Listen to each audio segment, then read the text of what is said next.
네, 제목을 함께 읽겠습니다. 시작. 누가 청년일까요? 청년들 손 드세요. 예, 담임목사님 드셨습니다. 정답입니다. 자, 옆에 분하고 인사합시다. 내가 청년입니다. 네, 우리 모두 청년입니다. 좀 어색하시나요? 예, 저는 청년으로 보이세요? 네, 그러면 좋겠습니다. 저도. 네, 저도 거울을 볼 때 내가 이제 청년이 아니라 좀 나이를 먹었나 보다 라고 느낄 때가 있습니다. 저 개인적으로는 그게 언제였냐면 주름도 아니었어요. 저는 원래 뭐 바르고 다니는 사람이 아니라서 주름이 있든 주근깨가 있든 뭐가 나든 잘 상관 안 하거든요. 근데 언제 그걸 느꼈냐면 수염이 하얘지는 거예요. 벌써요? 나오잖아요, 그죠? 깜짝 놀랐습니다. 머리까지도 괜찮았어요. 에이, 뭐 흰머리 조금 생길 수 있지. 그런데 오늘 면도를 하려고 보는데 이 희끗한 수염들이 나기 시작하는 거예요. 어머, 나왔습니다. 어머어머가 나왔어요. 놀랄 일인가요, 이게? 저 개인적으로 놀랄 일이에요. 왜냐하면 저도 제 나름대로는 좀 그래도 젊지 않나? 라는 마음으로 살았는데 이게 보이는 순간 나도 나이를 먹어가나 보다 라고 좀 느꼈어요. 그랬더니 제 마음에 어떤 마음이 드냐면 허전해요. 뭔가 이렇게 빠져나가는 것 같아요. 이 마음은 뭘까? 순간 드는 생각이 내가 갱년기인가? 이런 생각을 할 때가 있었어요. 뭔가 아무것도 하지 않았는데 무슨 일이 일어나지 않았는데 우울해지는 거예요, 기분이. 이런 시기에 제가 다쳤었어요. 움직이지 못하는 거예요. 뭘 하지도 못하고. 그러니까 더 우울해지는 거예요. 나는 이제 좋은 시절이 다 갔나 보다, 뭐 이런 생각이 들어요. 이런 생각이 들게 되더라고요. 나도 모르게 그럴 때가 있어요. 그때는 이 청년들이 가지고 있는, 내가 청년이라고 생각했을 때와 나는 이제 청년이 아닌가 보다라고 생각할 때 뭔가 달라지는 게 있어요. 그죠? 그렇지 않아요? 오늘은 이 얘기를 좀 하려고 합니다. 청년이라고 하면 우리는 여기 있는 사람들을 생각을 해요. 뭐 돌도 씹어 먹을 나이 뭐 그러잖아요. 청년이라고 하면 뭔가 강하고 활기차고 힘이 있고, 그래서 무슨 일을 맡겨도 다 해낼 것 같은 이미지. 부담되지 않니? 여러분, 청년들이 이렇게 봐주시면, 제가 말했을 때 저 아쉬웠잖아요. 저를 그렇게 봐주시면 저는 왠지 좋을 것 같아요. 나를 아직 그렇게 봐주시는구나. 그죠? 이야, 그래도 흰 수염이 나도 건강해 보이나 보다. 뭔가 힘있게 잘 해낼 수 있다고 생각되나 보다. 그런 마음의 인정이, 이게 기쁠 수가 있어요. 그런데 요즘 세대의 청년들은 이렇게 생각하지 않을 수 있다는 것에 우리가 조금 생각을 기울여 주셔야 합니다. 그래야 마음속에 진정한 격려가 나갈 수 있어요. 요즘 젊은 세대는 책임감을 느끼는 세대예요. 나가봤더니 이게 다르거든요. 아이와 청년의 경계에는 청년들이 뭔가 책임을 지기 시작한다는 거예요. 그 전에 가정 안에서, 가정의 테두리 안에서 사랑이라는 이름으로 돌봄을 받았는데 뭔가 해결해 주는 사람이 있었거든요. 그런데 이제 나가보니 내가 책임지고 해내야 될 일들이 하나둘씩 늘어가기 시작하는 거예요. 그럼 우리가 전체적으로 나이, 건강, 힘, 이런 것으로 청년을 바라봤을 때는 부러움의 대상이죠. 그러나 이런 모습 속에서 볼 때 청년들은 부담감을 느끼고 살아갈 시기입니다. 혹시나 이걸 내가 잘못했을 때 그 책임을 지는 것에 대한 훈련이 안 돼 있어요. 그 짐이 너무나 무겁게 느껴질 수도 있을 거예요. 이것을 내가 어떻게 짚고 나아가지? 내가 어떻게 짊어질까? 라고 생각할 수 있어요. 그러다 보니까 뭘 안 해요? 결혼은 힘들 것 같아요. 그래 결혼까지 할 수도 있어요. 부모님. 근데 아이는 힘들 것 같아요. 이렇게 생각할 수 있지 않겠습니까? 근데 이런 모습을 우리 더 높은 어른들이 볼 때 답답하죠. 야, 결혼을 하고 아이를 낳고 나라면 해도 경제면 해도 이 사람 세상의 사람들면 해도 아이는 낳아야 되지 않겠니? 이렇게 얘기할 수 있잖아요. 그렇게 말씀하시기 전에 오늘 먼저 공감해 주셨으면 좋겠어요. 이 아이들에게. 고3 수능이 끝났습니다. 제 누나의 아들이 수능을 봤어요. 연락을 못 하겠더라고요. 고민했어요. 이 수능 전날 전화를 할까? 말 한마디로 격려해 줄까? 전화 안 했어요. 수능이 끝났어요. 아유, 전화를 할까? 안 했어요. 뭔 말을 해야 될지 모르겠더라고요. 무슨 말을 해야 얘한테 위로가 되고 격려가 될까? 얘의 부모가 서울대를 나왔어요. 부담이겠어요? 안 부담이겠어요? 그래서 얘가 고등학교 가자마자 부모님한테 한 얘기가 있어요. 부모님, 저는 서울대 못 갑니다. 그 얘기를 깔고 시작한 거예요. 부담이겠어요? 아니겠어요? 이 청년의 시대는 뭔가 부담이 있는 시기라는 걸 좀 알아주셨으면 좋겠어요. 그럼에도 불구하고 제목을 읽겠습니다. 시작. 오늘 이 요한 1서에서는 이겼다라고 선포하고 있어요. 청년들아, 너희가 이기었다라고 있습니다. 제가 볼 때 이 세상에서 성경을 봐도 마귀, 사단의 세력들이 교회 공동체를 무너뜨리기 위해서 하는 일이 있어요. 그것은 청년들이 사랑하지 못하게 하는 거예요. 청년들이 사랑하지 못하게 해요. 그 말은 무엇이냐 하면 요한일서는 사랑으로 교제하는 게 중심이거든요. 근데 청년들이 사랑하며 교제하며 하나로 묶이지 못하게 하고 있어요. 누가요? 사단의 세력들이. 아주 교묘합니다. 예수님께서 우리에게 주신 가장 큰 사랑의 최고복은 뭐냐 하면 돌아오게 하심에 있어요. 탕자의 비유 보시죠. 탕자가 돈 가지고 나갔어요. 마음대로 살았어요. 쫄딱 망했어요. 거기서 이 세상의 이상 스토리를 가지고 들어오면 막장 드라마를 써보죠. 아무것도 없어요. 에이, 술 먹고 진탕. 나는 왜 이러지? 다리 위로 올라가요. 아버지한테 전화를 해요. 아버지 죄송합니다. 뚝 끊어요. 그 뛰어내려요. 이렇게 되면 어떻게 되겠어요? 이것이 사단이 노리는 거예요. 뭐 하게 하는 거예요? 돌아오지 못하게 하는 거예요. 돌아오지 못하게 하는 거예요. 어디로요? 아버지의 품으로. 돌아온 탕자의 이야기에서 아들이 어떻게 해요? 돌아와요. 그때 우리는 눈물겨운 장면을 보게 되죠. 신발도 신지 않고 먼 데서부터 뛰어나와 그를 얼싸안는 아버지의 모습을 발견하게 돼요. 이것이 주님의 모습입니다. 사랑의 모습. 그런데 이 사랑의 교제 안에 못 들어오게 한다니까요. 누가요? 사단이라는 분이. 그래서요, 형이 어떻게 됐나요? 화냈어요. 아버지, 이게 도대체 무슨 일입니까? 죄를, 나도 아니고 죄를, 잔치요? 소요? 재산이요? 다 가지고 나가는데 뭐 이게 도대체 무슨 일이에요? 아버지가 그랬어요. 야, 들어와. 죽다 살아났잖아. 죽다 살아난 거면 된 거 아니야? 라고 얘기하는 거예요. 죽다 살아났으면 된 거잖아. 내 거다 네 거잖아 이미. 그러니까 들어와 라고 했는데 들어와요 안 들어와요? 성경에서 아직 들어오지 않는 것으로 끝났어요. 제 건가요? 예, 사단이 이래요. 죄송합니다. 농담입니다. 이렇게 된다니까요. 못 돌아오게 해요.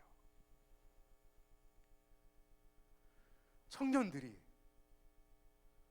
그들의 삶 속에 실수도 할 거예요. 여러분, 여러분 청년할 때 생각해 보세요. 실수 안 하셨어요? 흔히 말해서 좀 안 놀아보셨습니까? 좀 놀아보셨나요? 어떠셨어요? 저는 제 대학생 할 때 좀 놀아봤다고 자신합니다. 저는 놀아봤어요. 지금 돌아보면 참 어리석지만 그래 봤다고요. 그때는 그게 좋아요. 친구들하고 잘 사귀는 것 같고 뭔가 관계를 쌓는 것 같아 좋단 말이에요. 추억도 쌓이고. 거기에 머물게 한다고요. 사단이 다시 못 돌아오게 해요. 계속 허전한 걸 느끼는데 내가 주님께로 돌아가면 이것이 채워질 텐데 계속 거기에 머물도록 한다니까요. 못 돌아오게 해요. 그래서 우리가 하는 일이 뭐예요? 돌아오게 하는 일을 하고 있는 겁니다. 15절 볼까요? 15절 읽어보겠습니다. 읽겠습니다. 시작.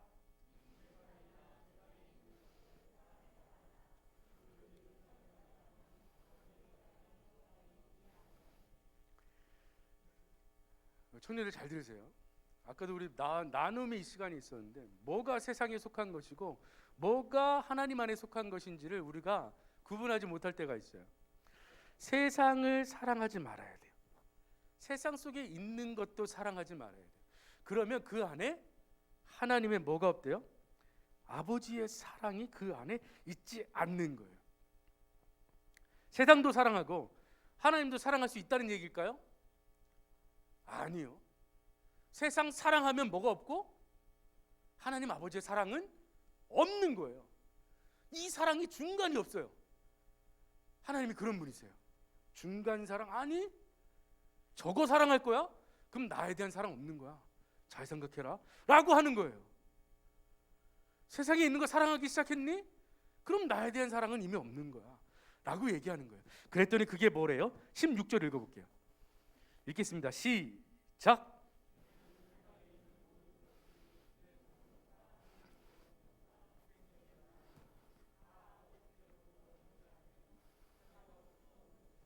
예, 두 가지로 요약할 수 있어요.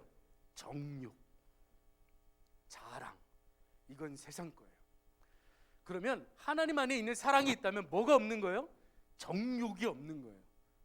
그리고 뭐가 없는 거예요? 자랑이 없는 거예요. 정욕이 볼 때 육신의 정욕과 안목의 정욕이에요. 내 육신이 탐욕하는 것들의 모든 것, 내 눈이 보는 것 중에 탐욕스러운 모든 것, 그리고 그것 때문에 내가 헛된 자랑하고 다니는 거, 그게 세상 거라는 거예요. 그게 있으면 돌아봐야 될다라는 겁니다. 우리 아담과 하와로 가보죠. 아담과 하와가 죄를 졌어요. 근데 여기서 하나님 아버지의 놀라운 은혜를 발견하게 됩니다. 이 죄를 짓고 나니까 뭐 하고 싶은 줄 아세요? 숨고 싶어요. 드러내기가 싫단 말이에요. 청년들이 그럴 수 있어요. 교회를 다닌다고 하는데 육신의 정욕이든 이 눈에 보이는 정욕이든 자랑이든 뭔가 실수를 했어요. 그럼 어떤 마음이 들겠어요? 드러내고 싶지 않단 말입니다. 숨고 싶단 말입니다. 이게 쉽게 내보일 수가 없어요. 부모님한테도 부끄러워서 말을 못할 수 있어요. 숨게 한다고요. 이것이 마귀가 노리는 거예요. 숨고 싶어요. 근데 하나님은 어떻게 하셨죠? 찾아오십니다. 이름을 부르십니다. 아담아, 내가 어디 있니? 어디 있니? 그래서 어떻게 하나요? 모습을 드러내게 하세요. 하나님을 만나게 하세요. 불평을 하든 뭘 하든 일단 하나님을 대면하게 하세요. 이게 중요한 겁니다. 마귀는 숨게 하려고 하지만 하나님은 어떻게 하시는 거예요? 드러내게 하시려고 그렇게 노력하세요. 오늘 말씀 속에 이게 있어요. 11절 읽어보겠습니다. 읽겠습니다. 시작.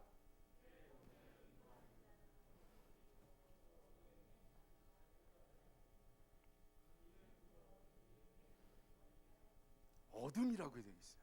숨는 거예요. 괜찮아, 어둠에 있어. 내가 다 가려줄게. 저 빛 가면 안 돼. 가면 다 드러나. 가면 안 돼. 큰일 나. 너 그러고 저 빛으로 갈 거야? 다 드러났는데? 다 알려지는데? 근데 저기 갈 거야? 아니, 어둠 속에 있으려니까 다 숨겨줄게. 괜찮아. 뭐든 괜찮아. 다 해도 돼. 다 감춰줄게. 그래도 안 되는 거 아닐까요? 어디로 가는지 보이지 않아요. 아니, 안 봐도 돼. 그냥 어둠 속에만 있어. 괜찮아. 얼마나 좋니? 이게 사단의 노력이라니까요. 청년들을 향해서. 다 하잖아. 너도 해도 돼. 빛으로만 가지 마. 다 드러나. 쪽팔려. 큰일 나. 니네 부모님한테 이런 모습 보여줄 거야? 네가 믿는 하나님이 이거 좋아할까? 안 드러내면 되잖아. 이런다니까요. 근데 오늘 제목을 다시 읽어봅시다. 시작. 이게 참 대단한 말인데요. 우리가 실패한 것 같은데, 진 것 같은데 하나님이 찾아오셔요. 찾아오셔요. 그래서 이 사단과의 나와의 이 경쟁과 영적인 전투 사회에서 어떻게 하셔요? 저를 자꾸 이 빛 쪽으로 끌어내세요. 끌어내세요. 자꾸 끌어내세요. 그래서 이 빛으로, 이 빛 안에 저를 거하게 하세요. 근데 하나님이 저한테 뭐라 그러신 줄 아세요? 봐, 너 이길 수 있잖아. 하나님이 끄집어내놓고 너 이길 수 있잖아. 네가 이긴 거야 라고 칭찬해주고 계시다니까요. 이게 하나님 아버지의 사랑이에요. 말씀 정리하겠습니다. 여러분, 이 청년들이 이 기독교라는 문화 안에서 성장하려면 실패를 거듭해야 될 거예요. 그것은 여러분들이 인정해 주셔야 돼요. 정죄하지 마시고 앞으로 그럴 거예요. 저는 그럴 거라고 생각해요. 다. 그때 우리가 해야 될 건 뭐냐 하면 사랑하는 거예요. 하나님 아버지의 사랑을 저들에게 뿌려주는 거예요. 어떻게 해요? 빛으로 끌어내는 거죠. 그들이 이곳으로 오면 그냥 받아주는 거예요. 왔다는 것 자체가 하나님의 놀라운 은혜이니까요.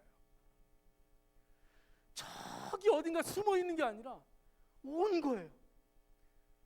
그 하나님 만나서 뭐 할 수 있어요? 변명도 할 수 있을 거예요. 화도 낼 수 있을 거예요. 다 하게 하세요.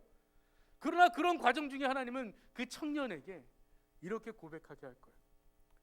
하나님, 미안해요. 죄송해요. 제가 잘못했네요. 이렇게 무릎 꿇고 잘못했다고 할 수 있는 거 감사합니다 라고 고백하게 하실 거예요. 그 실패와 이 고백의 경험이 이 청년들의 신앙을 더 강하게 할 겁니다. 17절 읽겠습니다. 시작.